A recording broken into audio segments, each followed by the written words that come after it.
You're going to pick a card 1, 2, or 3. Now, as you look at that, you need to give yourself the best opportunity to get the best information. And the way to do that is to think about what area of your life you either need help with, that you're having an issue with, or the area you'd like to develop. And then the card meaning comes to you in that context. And it's just like listening to a person speak. If you hear a little bit out of context, it doesn't always make sense. Are you looking for future information? If you are, then make that part of your mind. So you know that it doesn't apply to today. If it doesn't make sense today, it's not so important if your question is about a future scenario, right? Because it needs to make sense when you get there. If you are picking a card because you want to feel good, that's okay, but it's not always going to work out that way because that's life. So here we go, card number 1, the Northern Crown, Corona Borealis. Beautiful card. Look at the detail.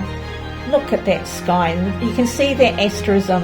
The pink dots essentially are what I've created as the asterism. So every card has the asterism on them, which makes it really beautiful. And you can see how that shape, that's why I chose this style of crown, to get that shape which is reflected in the asterism itself. This is a card of security, so it's a really good time for you to lay foundations, make a plan for the things you want in the future, put money in the bank, check in on your investments and your long-term retirement ideas. This isn't a fast energy. It's not that it's slow, but it's about the future. So if your focus is about security and you're feeling insecure, you need to think whatever area of your life you've asked about, how you can bring that sense of security to you. If it's a relationship and you're feeling insecure, it means you need to communicate, and you need to communicate honestly and openly with somebody so you know where you stand.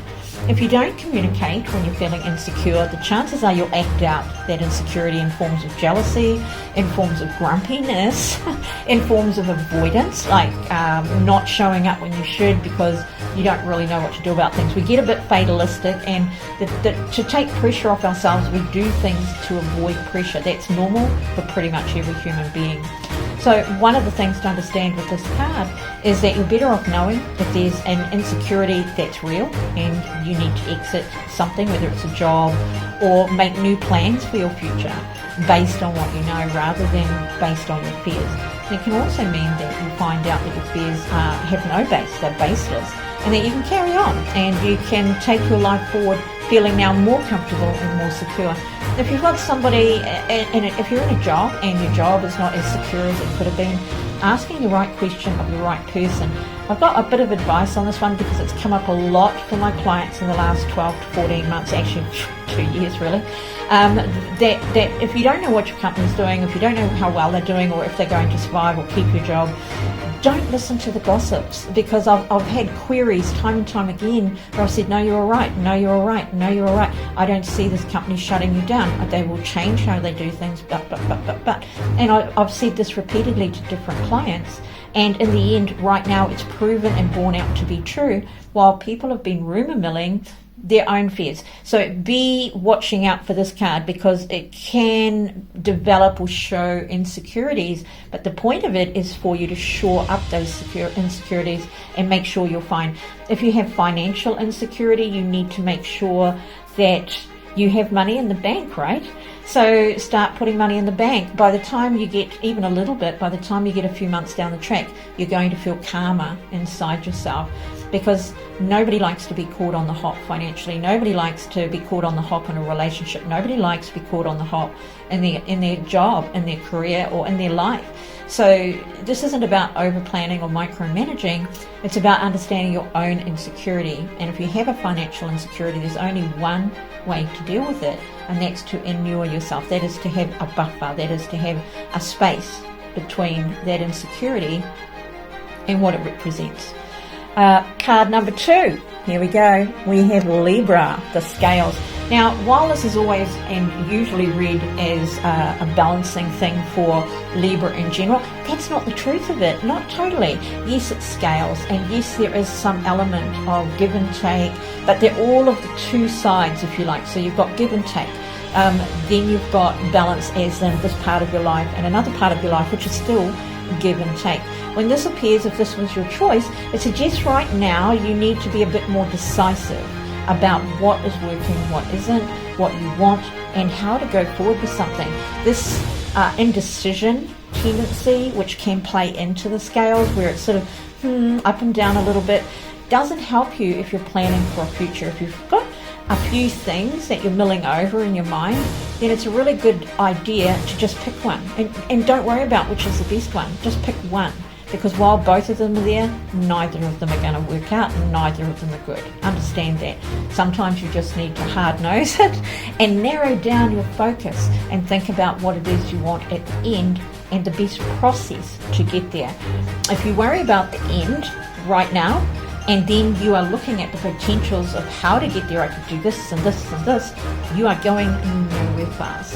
This is also a really beautiful energy. In fact, I must show you this. I've chosen a very antique pair of scales, set of scales for this.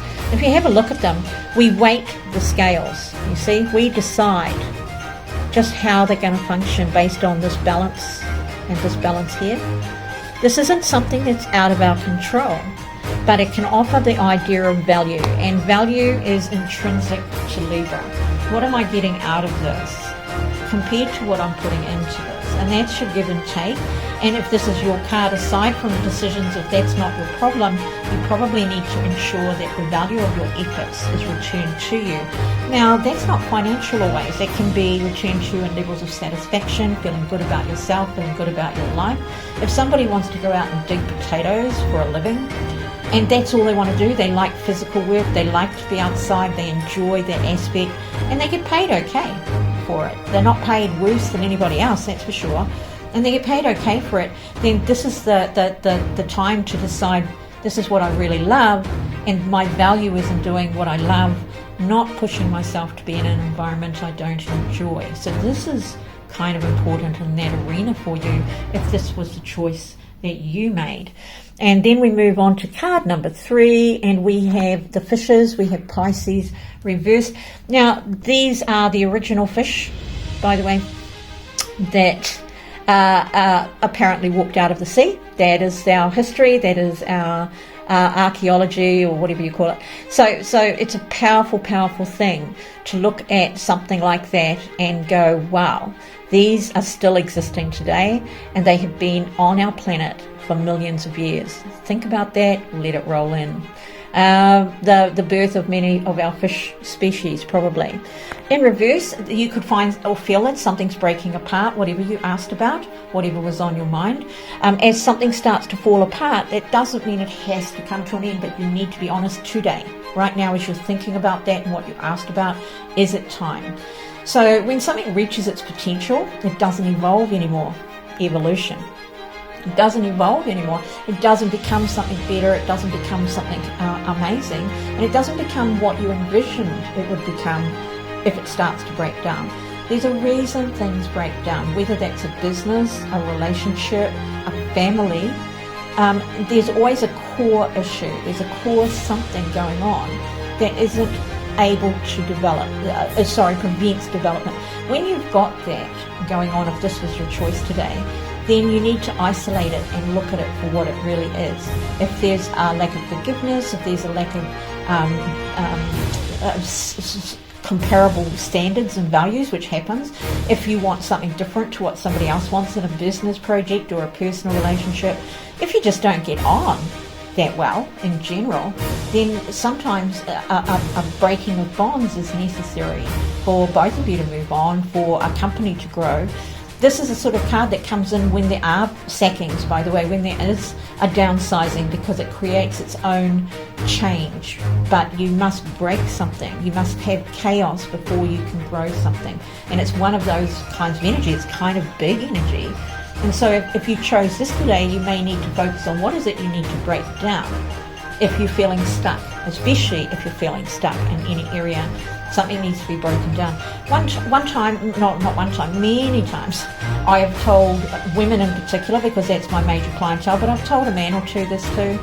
When a relationship gets to a point, whether it's a friendship, whether it's a family relationship, or whether it's a partnership of business or personal relationship, there are times where you need to risk losing it to know if you've got anything left to lose.